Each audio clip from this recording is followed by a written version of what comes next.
Hello, my name's Siobhan Bermingham and I've just had the pleasure of being interviewed on BBC Radio Wales talking about the Prime Minister's latest speech where he got a bit flustered and he ended up having a whole story about Peppa Pig World.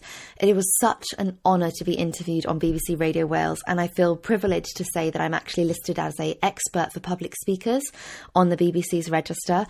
So it was really wonderful to receive that call and be invited in to do an analysis and discussion about what happened in that speech and how we can learn from it and what mistakes the Prime Minister Boris Johnson made at that time.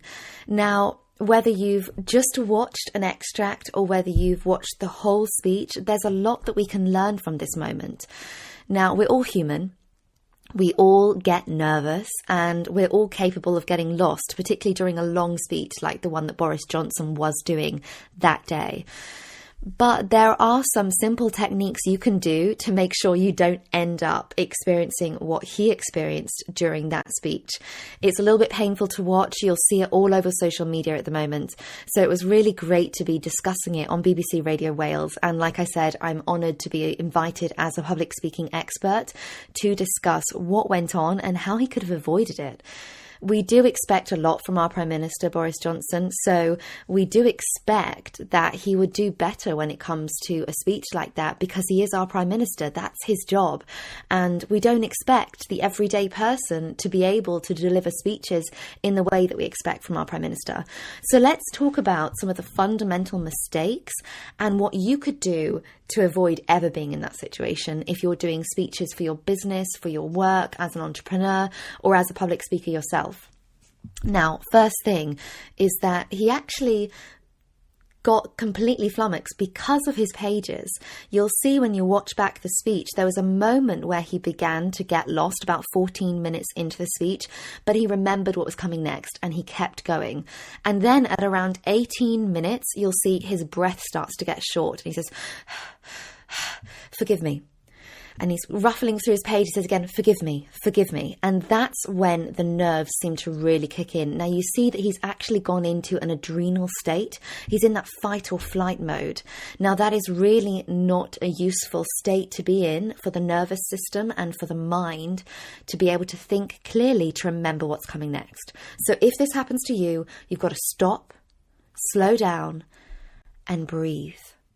Now that might sound simple, but when you breathe, you actually allow more oxygen to flow into your body. You're going to allow your brain to think more clearly. You'll clear that mental fog and you will actually slow your heart rate down and reduce the levels of adrenaline pumping through your system. That's going to help you get out that fight or flight mode, and you'll often find that you can recall what comes next much more easily than when you're in that distressed adrenal state. Step 2, if you can, number your pages. I mean, literally put a number at the top corner of your page and highlight it. You'll see on his lectern on the left-hand side, on his left, he was putting the pages that he'd finished with. So if he'd have numbered his pages, he could have just looked at the previous page and saw, right, that's page 9. Let's just find where page 10 has gone. Talk, and as I get into a flow with a section that I'm very familiar with, I can then subtly look for page 11. But it seems like the pages must not have been numbered, or he didn't think in that moment or realise that he could have just turned to his previous page, check the page number and let that save the day. Also, just taking, if you have to, if your pages are not numbered, you haven't stapled it together, you haven't used a treasury tag, which is another great way. If you have to lay your pages out flat in front of you, use a treasury tag because it allows you to open it up, but your pages will still be connected in the correct order. But if you haven't done all of those things, then at least just pause. Take 3 seconds if you have to. You might feel a bit embarrassed that you've had to wait that long, but it will save you having what the Prime Minister experienced, where he then kept trying to save himself and he got completely flustered.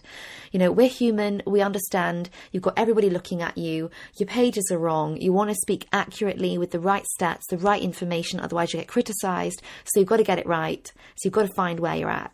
The best thing to do is pause, find the right moment. Now, the next thing is that he then started to talk about Peppa Pig World, and this has received a lot of criticism. It's in the news, people are talking about it. It could have possibly been an endearing anecdote where he talked about something, it's a cartoon character that many relate to, and we could have thought, isn't it wonderful that he knows that character?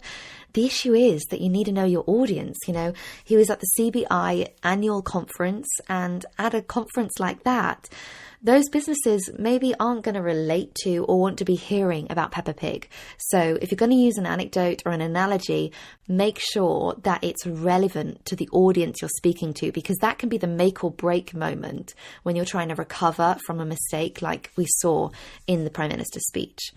Also, if you're going to use a story or an anecdote or make some sort of analogy, you need to be a little bit, quite a lot more precise and clear in the way that you're conveying that.